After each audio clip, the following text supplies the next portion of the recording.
شیطان تخت لگا کے بیٹھ گیا تو کسی نے آ کے بتایا کہ میں دو آدمیوں کے درمیان لڑائی ڈال دی ہے، تو وہ بڑا خوش ہوا، تھپکی دی اپنے چیلوں کو کہ تو نے بہت اچھا کیا ہے۔ پھر کسی نے آ کے بتایا کہ میں نے چوری کی واردات کروا دی ہے، تو اس نے اس کو بھی تھپکی دی۔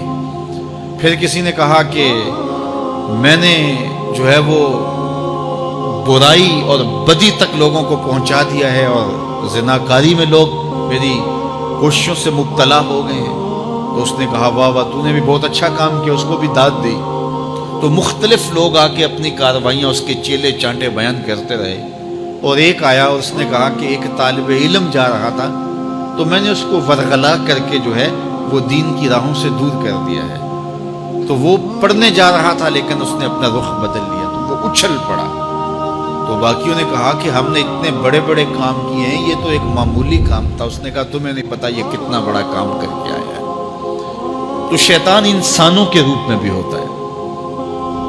تو بعض اوقات جو علم پڑھنے والے ہوتے ہیں ان طلباء کو شیطان بھی وسوسہ اندازی کرتا ہے، اور بعض لوگ بھی کہتے ہیں جی تمہارا مستقبل کیا ہوگا۔ دینی طلباء کے لیے بڑے مسائل ہوتے ہیں، وہ کہتے ہیں جی تمہارا مستقبل کیا ہوگا۔ مستقبل سمجھا کس کو ہے؟ 45 سال زندگی کل ہے، ٹوٹل جو زندگی ہے ہماری، یہ ایوریج زندگی نکالی ہے، کسی کی 60 سال بھی ہو جاتی ہے، لیکن ایوریج کہتے ہیں 45 سال یہاں زندگی ہے۔ اس میں چوتھا حصہ یا تیسرا حصہ تو سو کے گزرتا ہے نا، 8 گھنٹے بھی دن رات میں سوئیں آپ، تو 45 سال زندگی میں سے 15 سال نکل گئے، باقی 30 سال رہ گئے زندگی کے، اس میں بھی 8 سال بچپن کے نکال لو۔ وہ میرے ایک دوست نے بڑا حساب لگا کے نا، تو وہ کہتا ہے 16 سال بچتے ہیں ٹوٹل۔ اگر 45 سال ایوریج زندگی ہے تو جو زندگی گزرتی ہے بھرپور وہ 16 سال ہے۔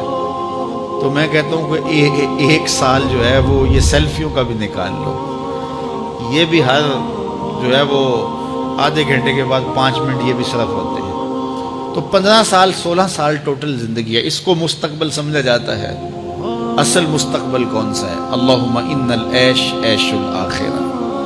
میرے حضور فرماتے ہیں اصل زندگی تو آخرت کی زندگی ہے۔ تو ہم اگر مستقبل اس کو قرار دے دیں اور یہ ساری زندگی جد و جہد کی زندگی قرار دیں اور آخرت کی کھیتی میرے حضور نے فرمایا، تو پھر مستقبل کا تصور ہی بدل جاتا ہے۔ دیکھیے اس 10-15 سالوں کو 20 سال لگا لیں ان کو اچھا گزارنے کے لیے، ایک انجینئر ہے، ایک ڈاکٹر ہے، اور مختلف علوم و فنون کا حاصل کرنے والا ایک بزنس مین ہے، کتنی محنت کرتا ہے، جوانی جیسے حسین لمحے وہ دن رات ایک کر کے گزار دیتا ہے۔ عزیزوں کی شادی قریب ہے لیکن وہ نئی شادی پہ پہنچا جی بس، وہ اس کا بڑا حساس معاملہ ہے تعلیم کا، تو اس نے خوشیاں چھوڑ دیں، عیدیں چھوڑ دیں، گھر سے دور رہا، کیوں جی میرا مستقبل سنور جائے۔ اپنے کیریئر کو بنانے کے لیے، اپنے کاروبار کو کھڑا کرنے کے لیے کس کس محنت کے اندر اس نے صرف کی ہے، اور مستقبل کتنا ہے، اور وہ بھی آرام سے نہیں پھر بیٹھ جانا،